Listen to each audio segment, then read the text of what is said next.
Dr.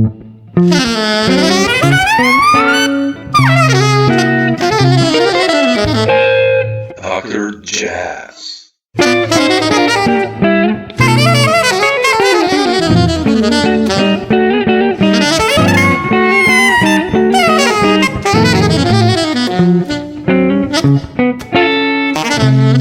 so much for taking the time. Jazz. You know, I'm like, I've been listening to your music for such a long time, and then we went like with a whole crew from Maribor to Budapest when you played your last tour with the Aristocrats. Oh yeah. And I was burning, so it was so much fun. Awesome. You guys seem to have so much fun on stage always. It's like, and that club, you know, remember that boat? It was yeah. I remember that very, very well. My parents were there as well. Yeah. That's right. And I hooked up with this girl from this venue after that. That's always fun. See, there you go. I remember these things. Oh God, that's good. But thanks so much for taking the time. You know, I've been listening to you for such a long time. Like, I remember, like, I did a workshop with Alex Mahacek in Maribor here like years ago, and he gave me the CD 24 Tales, and I was like, yeah, I gotta check it out, and I just like wanted to. We'll ask you about that as well. So, but I wanted to ask you one thing, Marco. Like, you know, I've been doing these interviews now with so many amazing musicians, and I did it yesterday with Peter Erskine. Oh yeah. And I wanted to ask you. I was just like, the question popped to my mind. Like, did you ever like listen to like all these jazz guys as well? Like, you know, you did like Billy Cobham and these guys, but like, did you like no? No, actually, the thing is, the jazz guys, yes, you know. No, I actually, strangely enough, I'm not familiar really with Billy Cobham. I mean, I know Billy personally, even though we played even in the same band and traded sometimes. So obviously, yes, I do know. Sure. I do know what he does, but I'm not familiar with old records of Mahavishnu or his own records. I'm not really, I have to say. And that it's not only, you know, that kind of genre. Like I have like a whole. Well, you know, I'm kind of pretty selective, I have to say, with what I listened, and I didn't really explore that much. You know, people maybe might think that, but I was always kind of more into, you know, the bands I really loved listening to the songs, you know, rather than players, you know. So yeah, and that for me was Queen, Led Zeppelin, Frank Zappa, XTC later on, and then. But also Public Image Limited and some metal stuff as well, like Judas Priest, you know, obviously, or some composers like Ryuichi Sakamoto. But drumming-wise, man, you know, I think I did listen to jazz drummers. Obviously, there was Buddy Rich, you know, and those guys. You know, you can't get around Buddy Rich. Yeah. And what else? Who else? You know, Vinnie Colaiuta, obviously. My dear friend Simon Phillips, who is actually close by here as well. We're still like really, really dear friends, and he was one of the guys when I was a little kid who inspired me really to pick up the drums and, you know, be a drummer's drummer as well, or kind of, you know, focus a little bit on that. I remember like when I saw him play the first time, I must have been 15 years old or something, and I thought like, oh, this is cool, and I started to explore on the drums. But those were the guys, you know. Yeah, definitely. That opened my eyes when I was a kid, you know, and I feel always honored when a guy like Simon comes back to me these days and goes like, "Holy cow, what are you doing there?" You know, and I was like, "Dude, you know, it makes me really happy to kind of, you know, feel embraced, you know, by the people you idolize, you know, because idols will never go away. You will always idolize them, but I think, you know, and the thing is also, I listen a lot of to guitar players like Eddie Van Halen, obviously, and I love Brian May, Jimmy Page, and those guys just for writing for the tones, because I play guitar as well, right? Yeah, sure. So yeah, those are the things. But yeah, when you ask me about like Peter Erskine stuff, I do know some of his stuff, you know, and I was at some point into the jazz fusion thing a little bit, but that was also. It's kind of the thing when you start exploring in your teenage years or something, you know, you kind of look for music you like, but also maybe for the technical finesse. And so there was like at some point, a gap that needed to be filled. And that was the thing, because by that time, when I was like 12, 13 years old, I was a total metalhead, you know? Yeah, sure. So I liked metal, but there was like a certain finesse missing that I liked from other bands like Jethro Tull or something earlier on, right? Because, you know, I listened to those guys as well because my parents are huge fans of Jethro Tull and, well, metal too, but that was like, you know, one of the bands my father always played me or something, you know, or we still listen to that stuff, you know. But the thing is, I find a lot of these things. So I wanted to sort of find something in metal. And by that time, metal was more who's the most brutal and who is, you know, the most aggressive and whatnot. And I liked it, you know, it's all cool. But then I listened, you know, to guys like Vinnie Colaiuta and maybe, or Dave Weckl when those guys came along. Peter Erskine, you name those guys, or Dennis Chambers, fantastic drummer, you know. Oh yeah, Chambers. So when I listened to those guys, you know, in John Scofield's band, that was actually cool. That was really cool. But there was like this whole GRP thing, which was Chick Corea Electric Band and all this kind of stuff, right?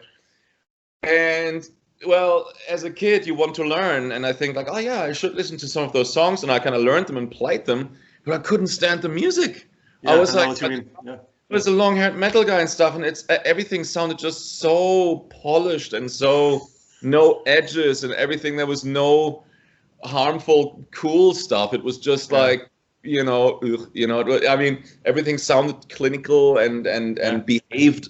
And you know, in a way it was good, you know, also to play along to that thing to kind of see where this is heading. But my heart wasn't really in it for the music, you know. Technical thing, so I started adopting this and wanted to bring it together with kind of, you know, metal and all this kind of stuff. And then sure enough, Frank Zappa obviously was there, right? You know, and so when some people introduced me to his music, I thought like, hang on, this is great, because he doesn't give a shit about what he says. You know, he's kind of a rebel, you know, against everything, but he has also a sense of humor. He has a wit, but also this unbelievable musicality, you know, where you can, you know, and even beyond this kind of stuff, what you usually hear in fusion, a lot of really composed parts, with like, you know, even quintuplets, nintuplets, all these things that it's usually in prog or in fusion, everything you would use would be like, what was it, like 16 triplets and then 32s, right? Mostly. And then all of a sudden there was like a full-on composer, right? You know, with hints of Stravinsky and all everything embedded. So for me, that kind of motivated me to sort of when I started composing music, to incorporate all these kind of things and make my own sort of soup with it, you know. Mate, no, this is Zappa, definitely. I hear, like with you. But you mentioned Zappa. Like, did you ever like check out that famous Black page? Or you know the Vinnie Colaiuta story, that like when that audition and sushi. No, like I think I watched an interview like that there was like the audition in this huge hall, like all the session cats were lined up, like everyone played that amazing, like you had to check this out, and then Vinnie got selected. It was just like there is a thing about. Is the audition film? No, the audition wasn't. No, just this interview with Vinnie. There are many stories about that. I know, and I play the Black Page. I played it many times. I think I have even the original here because we played it. We played it live with Chad Wackerman and Terry Bozzio together. Yeah. Oh, and here, hang on. While we're at it, hang on, because it should be here somewhere. And that was the one they used on the. There it is. Okay. Yeah, that's the one we used when we played it. Actually, with Terry and Chad, you know. So side one. Oh, cool. Yeah. Bizarre, man. Cool, right? Yeah, that's so cool. Really so cool. Yeah, I saw footage with Chad and Terry. It's there's like from Toronto 2006. It's just wow, like, you know. Thanks. Crazy stuff that you guys do. So thank you. But Marco, wanted to ask you. You mentioned Frank Zappa, but you mentioned also guitar playing. And I would like to ask you how. I listened to my sister so many times, and cool, like I saw so many influence. Like either it's like almost like a grunge influence, Alice in Chains riff or whatever, or like it sounds very guitar influenced. And I wanted to ask you how you write the music, mostly by guitar, or how do you start? Like, what's your creative process? Let's say. It can happen in either way. Sometimes it's sitting at a piano, or at a keyboard, and I have like a nice thing, and then I kind of map it out. Sometimes I literally have like a lyrical thing in my head and a melody, and then I start composing around it, and I hear the chords with it. Or it's sometimes when I sit here on the drum set and kind of mess around a bit and fuck around. Then all of a sudden some cool patterns fall from the sky. Yeah. And then I go like, cool, So I always have something to record it, and then I start building on top. But I think a lot of the times, not most of the times, but a lot of the times it's really that I sit there with the guitar and a cool riff comes along, and that's when you start to get inspired, and then you sing a melody over it, and then it becomes a song. This is what I really like, and then you start sort of tailoring the song out of it, and to me that's really like the beauty of it. And so the guitar, what I really like about, and you're right, like I am more like a riff-based player, I'm not necessarily interested that much in kind of doing, a lot of acrobatics or something like that. Even though, I'd like to do some. Yeah, that's not for me the core of the composition. Yeah, when it happens in the song, fine, but the core of it needs to have beauty, I think, and what I like about the guitar is that you can play like certain chords and certain notes with it, and it has like certain emotion that it brings out, which I like the grit of it, or like certain tones that affect you.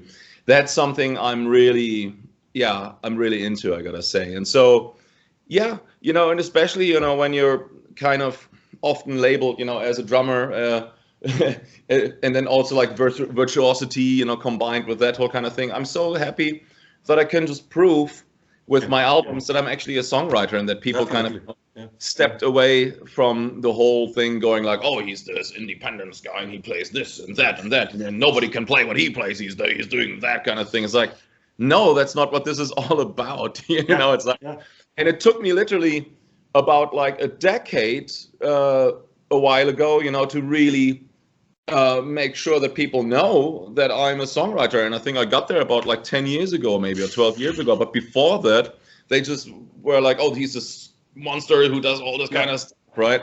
Yeah. So I'm very, very glad, that you that you see that this is not the case. And so I'm glad to bring that back. You always get every musician pretty much gets, first of all, measured at the most extreme thing they can do. Mm-hmm. Yeah. That's the thing. So there's Steve Vai, right? What can he do? What do you know Steve Vai for? Oh, he does this and that, and he turns his guitar upside down or whatnot. And it took him a while as well to be an established songwriter that people all of a sudden know, like, oh shit, yeah, we go to the shows because there's also some cool songs. Yeah. With the Aristocrats, the same thing. The first few years, it was like really, I always laughed at Guthrie, like, on stage, you see like in the first few, first few rows, you see like the people looking at your hands and your feet and all this kind of shit, right? And at some point I was bothered by that. I thought like, dude, I fucking hate this. I don't want to be that guy who kind of, just needs to deliver fireworks there. And slowly but steady, I think after the second album, people got it. All of a sudden they came to the show and started singing along the songs. Yeah. And like this audience participation stuff, and that is kind of really cool, I think, and this is where we also want to live, Yeah. No, but it's true what you say. Like, I think even with you, like drummers come to your show and it's like, yeah, he's playing 5/7 now. I'll check out whatever. Yeah, but I think with your albums, especially, you've, like you said, you've come to this process of being a songwriter. Especially My Sister, for me, it's like that. It's like a whole story. Like it's almost intimate in a way, at least how I don't know how I see it. Yeah. But I wanted to ask you, what's your, like, you mentioned you get like an idea on a guitar, right? Yeah. Or on keyboard or on drums, but are you like one of those guys who like writes this down? Like, you know, you would go practice today, you find a cool riff, then you write it down and you keep it somewhere, or once you have an idea to develop a project, or how is your like? Yeah, well, it goes either way. Well, to bring that back, first of all, with the album My Sister, thank you so much for saying that. But, you know, the thing is, I obviously have both sides, you know, of this kind of album. For example, there is a side, and that brings us to the next thing, where it's just like really riff-based and emotional or intimate, you know, about like really deep, which I thought were deep, kind of songs, you know? Or there are songs like Drum for Your Life, or like another, or White Sheets, where it's like all of a sudden, there is all of a sudden an 11/16, and it is subdivided. 15, in chorus, or 15 is on Drum for Your Life, and the other for White Sheets, that's 11. But so the thing is, and so that kind of entertains that part as well, because obviously I have that in me as well, you know. So what I do, I have a book here, and sometimes when I have ideas on the drums or something and like a cool pattern, you know, then I kind of just write it out, you know. Then I have like, you know, certain things. Let's see. That's super cool. Yeah. So then I have like, you know, certain patterns that sound good or something, and then I kind of, you know, write it in a sketchbook, you know, and then that's I kind of, But mostly, I have to say, most of the time, it's really just when something cool comes along, there is the iPhone, right? And then you kind of I just record it there with the guitars and the vocals and stuff. And then I start my Cubase, and then I start recording it properly. Yeah, sure. So that's usually how that goes. But to keep it fresh, like, you know, I find myself, I don't know how it's with you, but like when I start writing a composition, many times I'm like, you know, like, I don't know, it's a 7/4 or whatever.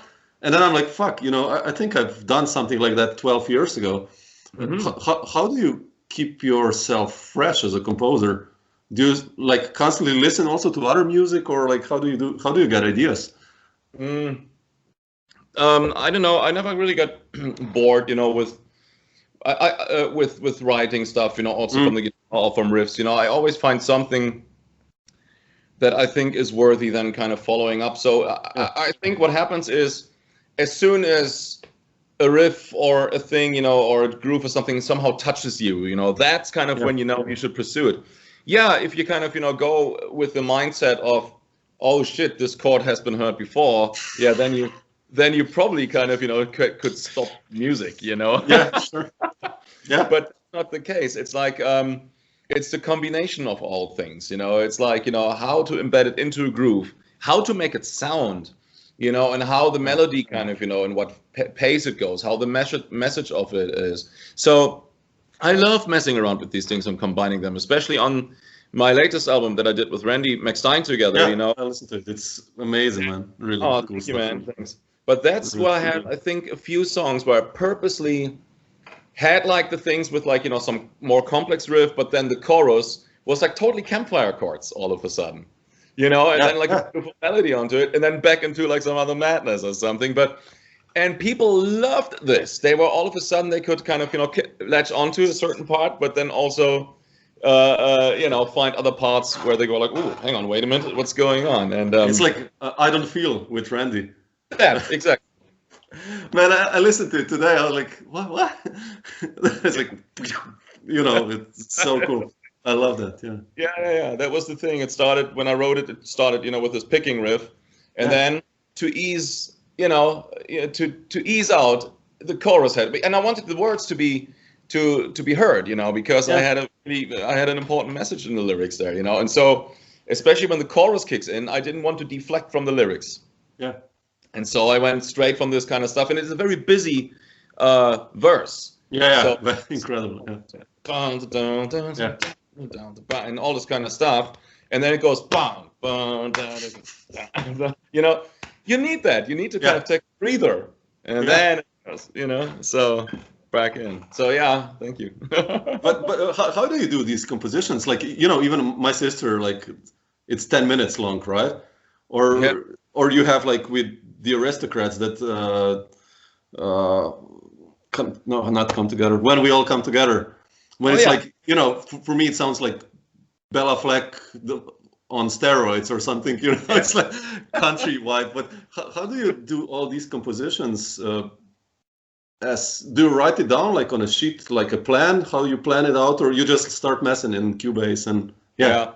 With that thing, I just kind of, you know, literally kind of write as it gets along, as I record it. Or sometimes I really just have already the parts mapped out a little bit, and then I kind of record one riff, and I go like, I kind of go next, and I do this, and then I accumulate them on my phone or something like that, and then I kind of, you know, elaborate this whole thing. But no, I rarely actually write those things down. I think I wrote part of it down for that one because I used it in a clinic or yeah. So that one actually I did make a brief chart or something, but that's usually not the case. It's I try to avoid this kind of thing to make it kind of, you know, like lead sheets kind of thing. Yeah, you know, I try to it's for some things obviously beneficial, but not when composing. You know, I want to kind of have the ideas that I hear in my head and want to let them, you know. But how do you give it then? Let's say to Guthrie and Brian, like a tune like that, you just send them a demo, or? Yeah. Oh, wow, okay. That's cool. Absolutely. That's what we pretty much, you know, all do to each other, you know. So when we write with the Aristocrats, usually we send each other just the demos. That's it. And then kind of listen to it and then learn it, you know, like a song. Yeah, sure. That's quite cool. Yeah. Okay. Yeah, interesting. It's a different, I think, especially with Aristocrats, right? It's like a collective also regarding writing. Do you like supplement each other's songs? Like, or like if you finish a composition, that's it, or? Yeah, we what we do is actually really everybody writes in their homes, like, and brings the complete song to the table. Oh, so wow. There is no collaboration really. Oh wow. It's like literally we bring. Well, obviously there's a collaboration because we play, you know, and obviously you can see it. You know, it's like with that band, I would never kind of, you know, tell Guthrie now what solo to play or something. No, of course. If there's like a unison part, you know, that goes with the bass or with drums together, yes, that's the composed part then. But mostly, you know, we write for each other to have freedom. So we write the structure of the song, and certain, you know, composed parts need to be obeyed, and the other ones, you know, are just freedom. And we also are not shy of changing the style while we play live. We go like, well, you know, this song can also now become a jazz part or like something metal or something, you know. So, but yeah, the way we write is like really at our homes, and we deliver complete songs for each other. I didn't know that. Oh, okay, cool. No, because, you know, when I saw you live, I got, because it's so organic, I guess, that you just can change. Once you get comfortable with the songs, it's always the same, isn't it? It's like once you know each other band-wise and where each of us can go and what, you know, where we feel what zones feel good, you know, for us in that song, we just take it further and stuff and bring other ideas in, you know. So the songs live start morphing sometimes into different chapters or different kind of things. Like you said, it was the right word to use. It's organic. It happens organically. Yeah, it's really like an organism. You guys like. But speaking of Guthrie and guitar, I wanted to ask you, when does your story with guitar begin? Like as a teenager as well, or? Yeah, pretty much. I was always a guitar music fan, you know. And the thing though is, I never really took guitar lessons, and I pretty much, you know, learned by doing, and then kind of obviously I know, like, you know, certain chords and all this kind of stuff, you know, and I loved it because I treated the guitar almost in like a negative image to the drums, like a completely contrary way, because I always was very interested in drums and also the knowledge of the drums. So I can totally sight read, I can write everything out, I can explain anything you want on the drums, this kind of shit. So I can completely also express myself on the fly, on the spot, and can completely talk freely. With the guitar, I didn't feel, you know, anything to do a similar approach for some reason, because, well, I had already my main instrument, so to speak. Yeah. So the guitar was more a hobby, you know. And then I started as a composing tool, because I wanted to kind of transmit it to other players, and so that they can play it on my albums.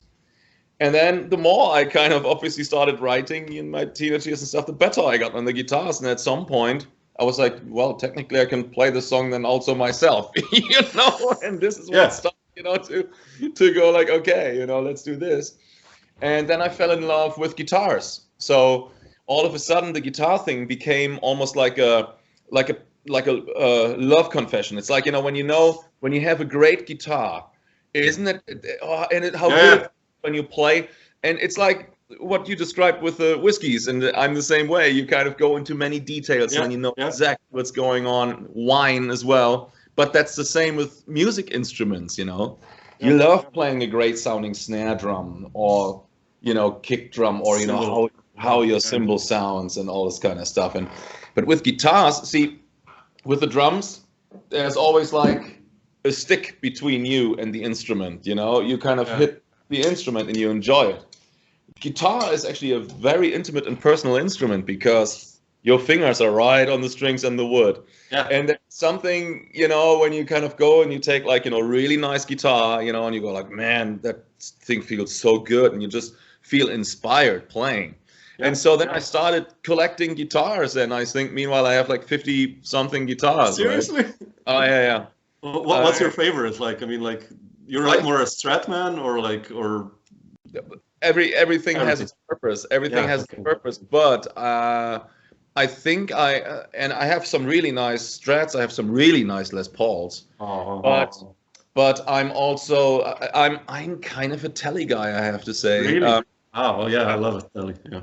Teles, they just feel so good, and they have like just the way you can make a Tele sounds very emotional sometimes, because you hear like every little thing, and you can just the way, I don't know, there's a certain love for Teles I have, but that doesn't mean that I kind of don't play other guitars then as well. Yeah, but sure. I often find myself going to some Teles. I have some nice ones from 1970, two from 1970. Wow. Beautiful. They play great. It's like really nice old wood and stuff, isn't it? So there you go. With guitar, I mean, like with drums, when I listen to you, it's like, it's, you can do anything. I think you kind of mastered all these, but with guitar, do you, like, for you as a personally, I guess you still have like a lot of space to explore, right? Like, oh, hell yeah. I mean, you still do that, like, explore voicings and stuff, and yeah. Oh yeah. But I kind of, for me, the guitar, I want to keep it that way. Kind of, I want to do this thing, learning by doing, and so. Okay. Yeah. I always say with Guthrie, when Guthrie and I, we sometimes jam on guitar together and kind of have fun. Yeah. How is that like? Oh, it's great, and it's fun. I should send you a clip or something. And Guthrie actually totally loves what I do there, and obviously Guthrie's a phenomenal player. Sure. Yeah.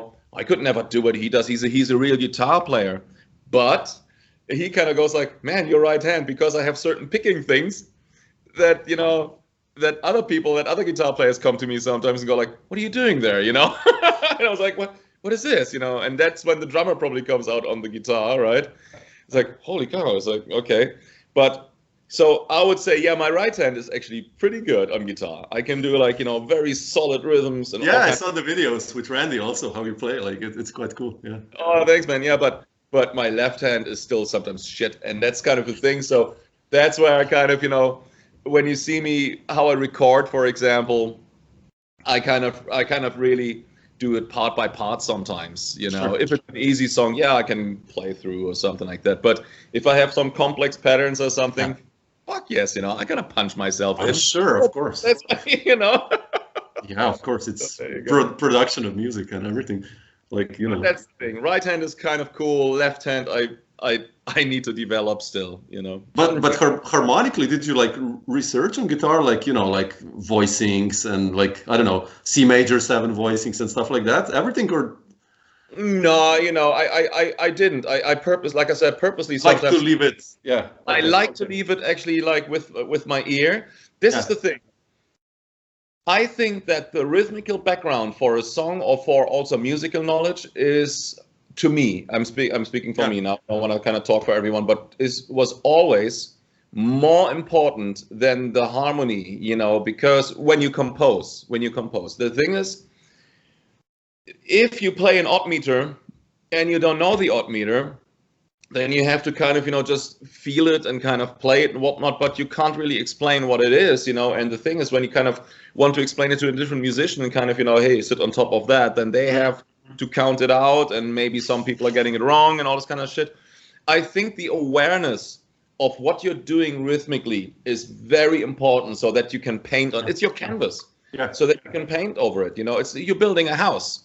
And then decoration happens, So when you have like a solid drum take, like with knowledge and what you do, this was a quintuplet, I know, right? Because how does somebody know a quintuplet when he can't, when she or he can't read charts, for example, right? Sure. So the whole thing, that I just feel it and I can't really, I don't need to kind of know what it is. That's kind of wrong, because on drums, how will you ever kind of know what a 13 tuplet is?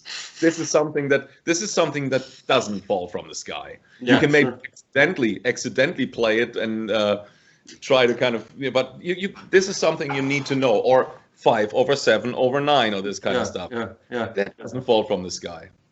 Now, harmony, in a way, sometimes does, because that's the beauty when you write, something beautiful, and you just want to hear what speaks to your heart, and then you just play this chord, and you go like, I don't care what this is, I like this chord, and let's build on top of it. You know what I mean? So sometimes, sometimes I purposely don't want to know what that is. No, it makes sense. That's way better.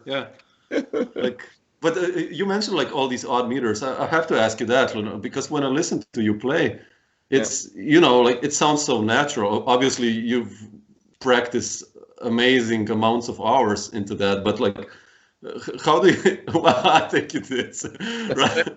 but how do you make, like, I don't know, let's say you take a 11 or 17 or whatever you play, how do you make it sound natural for you that you can start, messing around within that? Do you feel like the groove, or like, I always want... Well, look, here's the thing. So, while I'm at the drum set here, I might as well. Well, we're having a Skype conversation, so that means I'm just using brushes so that the speaker won't distort.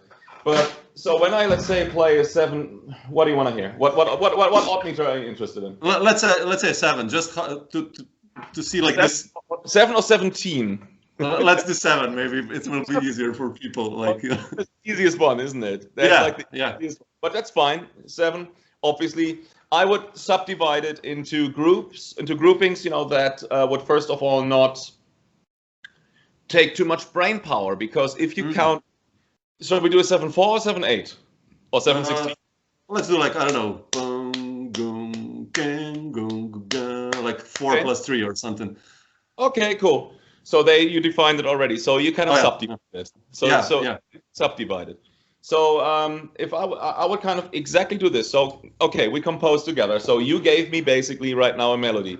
So when you gave me bum, bum, bum, bum, down, bum, bum, bum, bum, this is what I hum inside of my head. But my pulse, I will not count 1, 2, 3, 4, 5, 6, 7, 1. What I will count, I will subdivide it 1, 2, 3, and 1, 2, 3, and 1, because your melody was like bum bum. Typically, I would go like 1, 2, 3, and 1, 2, 3, and 1. That would be the way of counting. But since you have that melody kind of thing, this is the pattern I'm setting in my head. Down, boom, bum, bum. 1, 2, 3, 4, 1, 2, 3, and bum. So this is locked inside of my head, and then.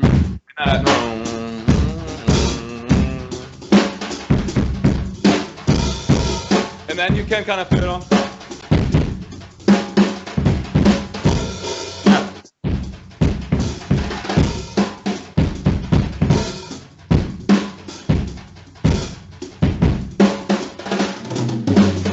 So that would be kind of just improvising of it, but what I have in my head is the melody.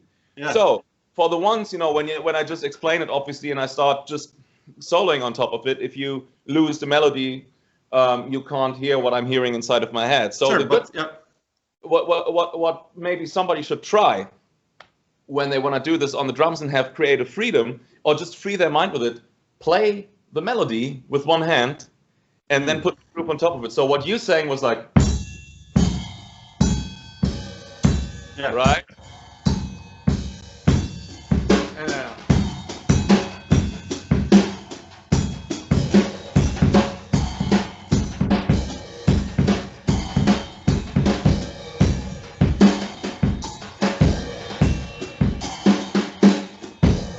right? So wow. then you start freeing your limbs. You play one hand, you play exactly that melody, and then you start slowly but steadily freeing up on top of it. Yeah. I think answers now the question also, which what you said about that it feels fluent when I play this. Thank you for the compliment, because that's what I naturally try to do, because I don't want to make it sound as a scary exercise. Stiff, I want to make it, exactly. I want to give it flow. And when I kind of, play those things, it happens automatically, because you hear music. You hear you don't hear like, oh, here, there comes this, and there's that. And, sure.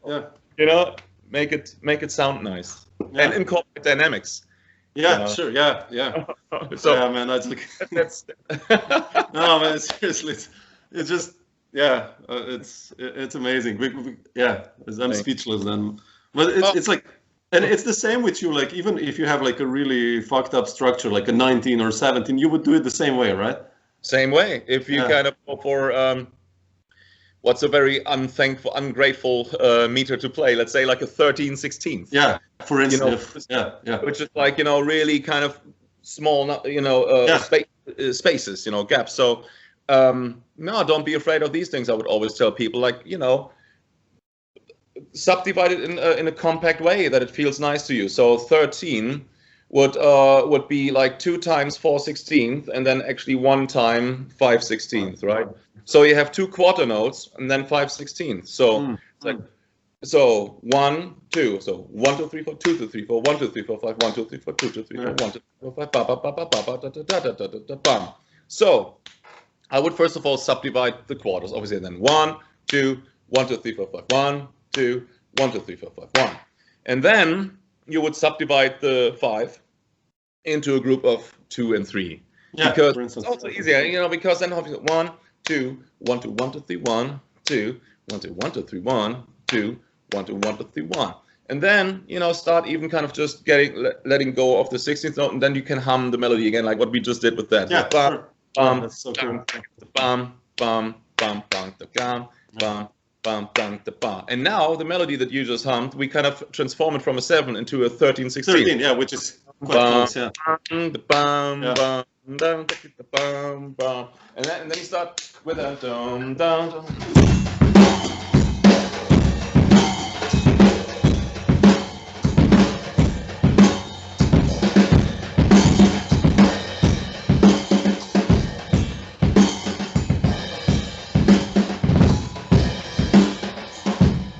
Yeah. So that kind of shit.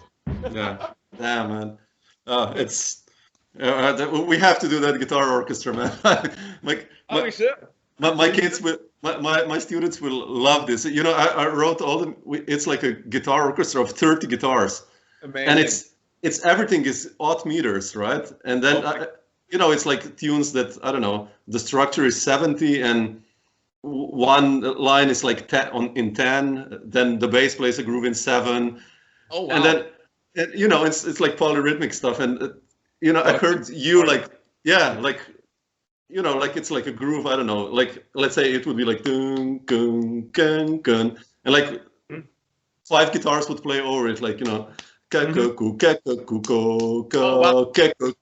then like, You're creating a collage. You're creating a collage basically out of it, right? That's beautiful. So, man, I hope we can make this one day. Oh, let's do it. Let's do it. I'm always interested in stuff like that. But thanks so much, Marco, for sharing this. This is like... no problem. No, any time. That guitar you have right in the back, I have the same thing. No, the other one. Oh, a mandolin. The mandolin thing. But that is it the one from Fender? It's an Epiphone. Like...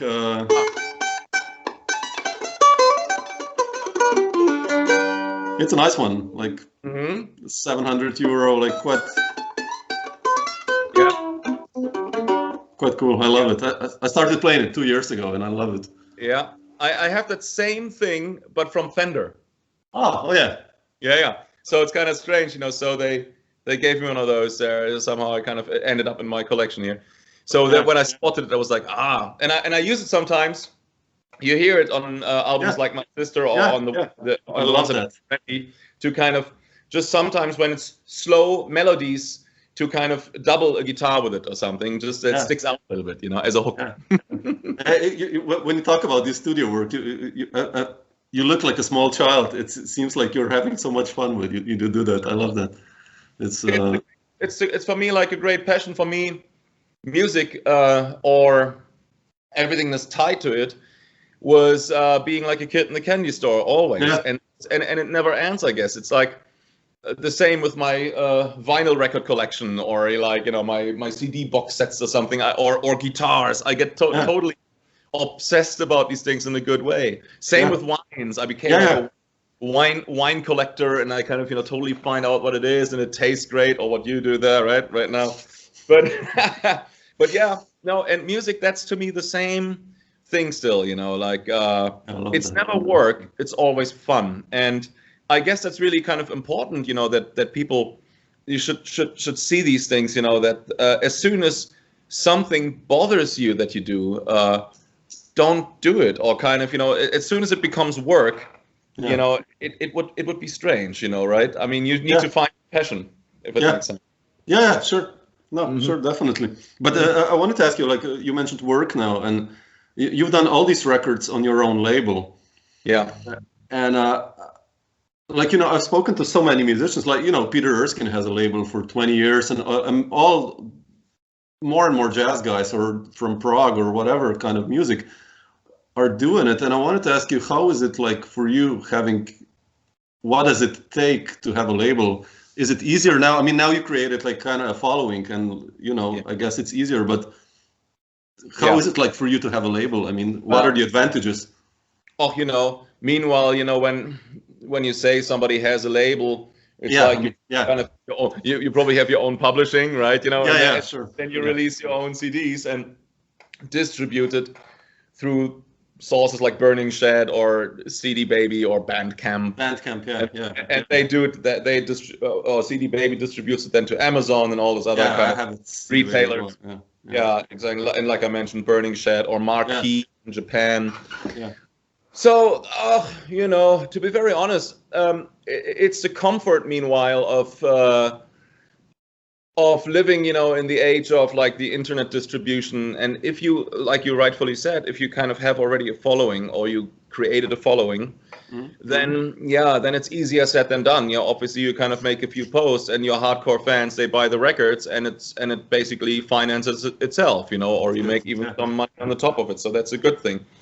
I do understand, obviously, the struggle for artists who want to build themselves up and need to kind of create a following. Yeah, that can be brutal, I guess, And but I guess also, if you have something emotional to say, and you want to kind of bring your message across, and it's good, well, who am I to tell you what is good, right? But if you think it's good, and your friends believe in this, and then you already can start create a following. You can kind of sort of go out and well, now there's no gigs right now, I know, but you can distribute the music, make some clever posts or something, and I guess if you speak to the people and it touches their nerve as well as it touched you, then be patient, and I guess it'll come.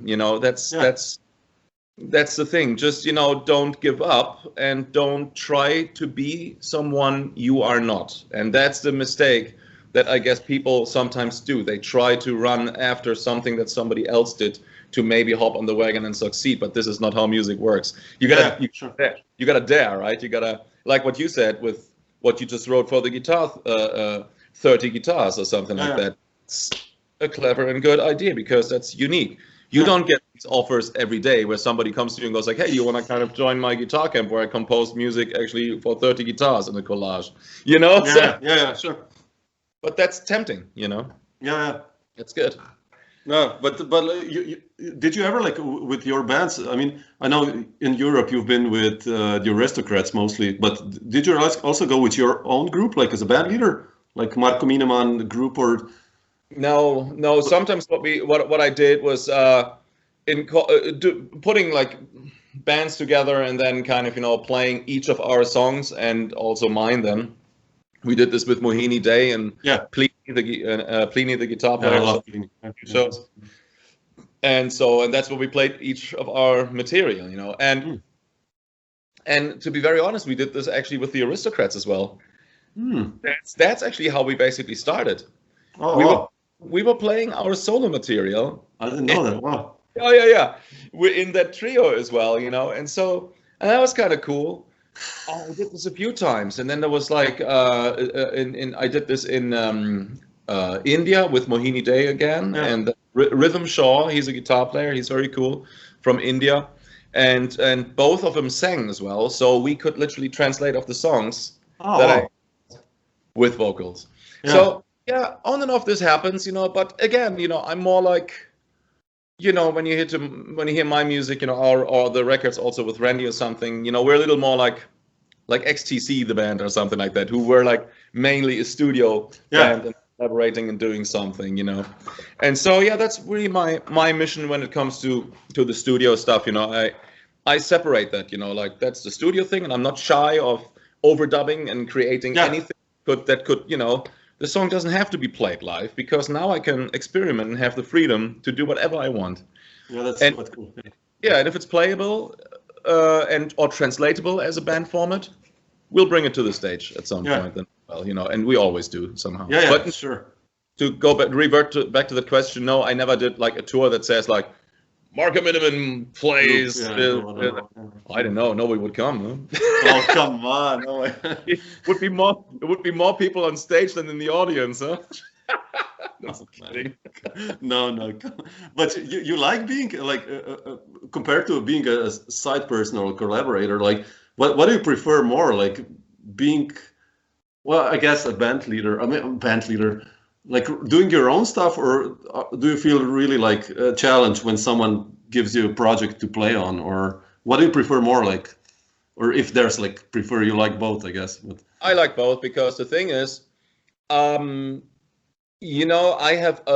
get a lot of studio jobs, people, and I have my studio always set up, so people a lot of times approach me, and if I want to play on their albums, and stuff. Yeah. And I do it, and it's fun. That's why my discography is getting longer. Yeah, I love that. That's good. Yeah.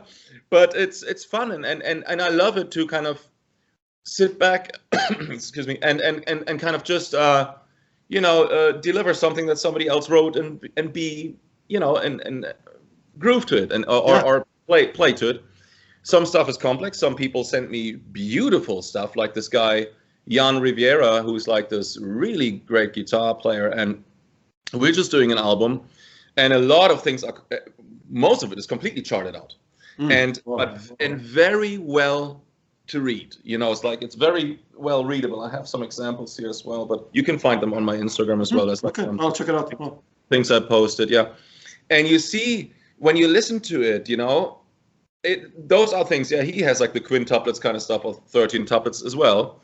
But or 11s, but when you listen to it, the 11 tuplets never sound forced. It sounds good the way he composed it. So the thing is, though, when you hear it without the music, it sounds absolutely complex, and you would not be able to find your way in. And when you play it and read it, like when you kind of just sight read along, it makes beautiful sense, and then you kind of get the structure. And that's why I kind of recently posted one of these heads from one of his pieces, just that, to make people aware that it is good to have this knowledge about writing, a rhythmic knowledge and stuff like that, because that's when you can create something like this. And for this one track we just now did, it's a great lineup. It's actually Jan Riviera, it's Jimmy Johnson on bass. Wow, beautiful. Gary Husband on keyboards. Wow, seriously? Piano. So it's like fusionish. It is. And I played drums, yeah. Wow, I look forward to hearing it. these things are great, you know. These are really fun to play, and you know, it's just a joy, you know, to do this. And yeah, and sometimes I get like these hardcore metal productions with a lot of double kick, and everything is very like that, and that's fun too. It's a total different hat, you know, but I like it, you know. It's like that's one part I love too. So it feels good to sometimes do these things and just be the session guy, just to do, you know, just to have fun. But yeah, I'm usually a born leader, I would say. You know, I do like my own compositions, and it's my main focus, you know, and to write and do things, you know. So you know, when I was on tour, let's say with Steven Wilson or Joe Satriani, you know, I had a lot of freedom as well, which was great, you know. Really? These people, or most people who approach me, they don't tell me what exactly to play. They want me to be myself, and so that's already really a cool thing. So I can stretch out, you know. And there's nothing worse when you have, like, you know, when you're in a band where everything is just completely locked and you have no freedom. Yeah. And the worst thing that can happen is when you can't be yourself. You know what I mean? Sure. So that's when kind of music becomes work, and when it becomes like boring at some point. And that's shit. So I love that kind of thing, what we just kind of said. So yes, I like both. Now I'm in the fortunate position that most people know me, so they hire me for being myself. So but yeah, usually I like to obviously write and present my own music, you know. That's No, you have something to say, so that's you know, I guess that's important, right? But Marco, can I just ask you this? You mentioned Joe Satriani and Paul. Yeah. You know, just not to take much the last question, not too much of your time, but like. No, I was looking there because I heard like something. That's no, but just like, how was it for you? Like when you got these gigs, you know, with these giants, with Paul Gilbert. I remember at my music school, we have like a TV in the waiting room. And, you know, I usually play like a DVD or something, and we played for a long time The Spaceship by Paul Gilbert. Yeah. Spaceship and how did you get those gigs? Like, and how was it for you in the beginning when, I don't know, Paul Gilbert approached you? Because it was quite a while back ago. Like, how these things happen? Years ago. That with Paul and I know each other for 25 years, you know. So the thing was, what first happened was we were kind of thrown together in a trio. It was Paul Gilbert, Doug Wimbish on bass, and then me. Really? And, and we did a tour in the 90s all over the States here, and it was completely fun. And then, you know, Paul and I, you know, decided, Paul actually approached me if I want to play on his album called Burning Organ. So I went to Las Vegas, and we played that album there, and we had a lot of fun.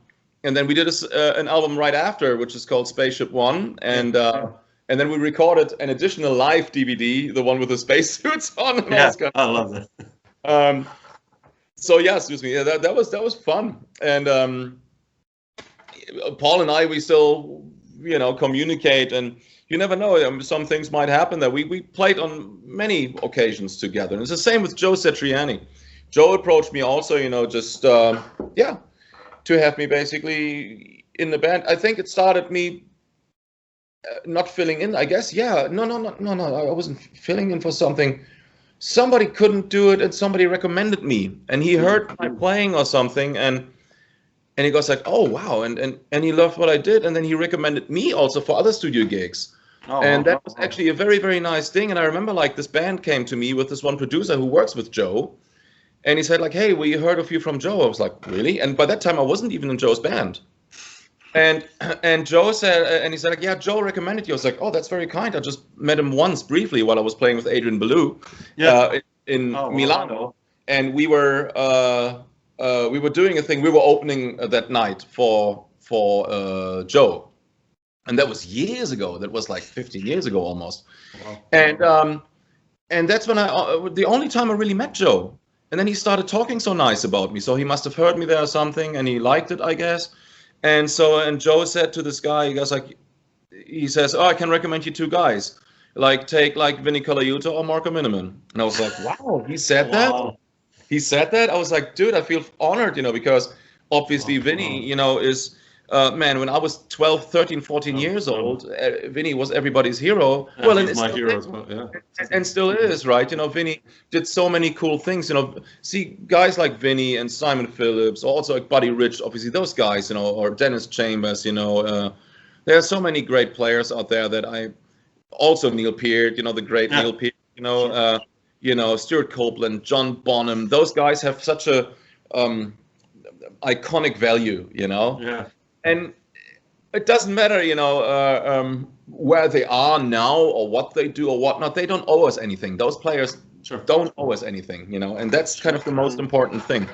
So kind of, you know, by that time, me being still kind of sort of a kid and stuff like, I was not a kid anymore, but I was still kind of coming on the scene to be mentioned, you know, with Vinny in this one thing and being recommended. I thought like, this is cool, you know. And sure enough, then Joe approached me and asked like if I want to play on his album. And sure enough, he did have Vinny on one album before. I forgot. Really? I don't know. I didn't know that. Really? Huh? Oh, Vinny played an album called Unstoppable Momentum, and I played on Shockwave Supernova. Yeah. After that, I played the one after, which is called Shockwave Supernova. Yeah. And Vinny's on 2 tracks. Vinny's on 2 tracks there as well. The ones that didn't get used on Unstoppable Momentum. Oh, wow. So, Okay. Yeah, Wow. so actually, Vinny and I both did Shockwave Supernova. Did you ever hang out with him, with Vinny also, like, or? Yeah, I know Vinny. Yeah. Yeah, oh, that's cool. Yeah. Very cool guy, you know. And so and so with Joe, in fact, Joe and I, we just wrote an email, literally just kind of before we talked, we just communicated there again. We're still friends, we still talk and everything. It's like people blow always things out of proportion. They want to find out who's playing with who and why does this guy play with this, not anyone, this and this. Yeah. And what. Not much story to it. It's like it's like so many changes, you know, with like lineups. It's not like that we're Fleetwood Mac and there's a problem, or like somebody gets kicked out of the band. The Eagles or something. Yeah. Or Eagle, yeah, that way you kind of have like a thing. It's like, but it doesn't really get projected that way. Also, it's like people get it. People get it. Never, like you said, like people are even surprised to hear that somebody's playing, you know, a certain person on what album, you know. Yeah. But, Wow. Yeah. Cool. Well, thanks so much, Marco. No problem, man. For sharing all this stuff and everything. And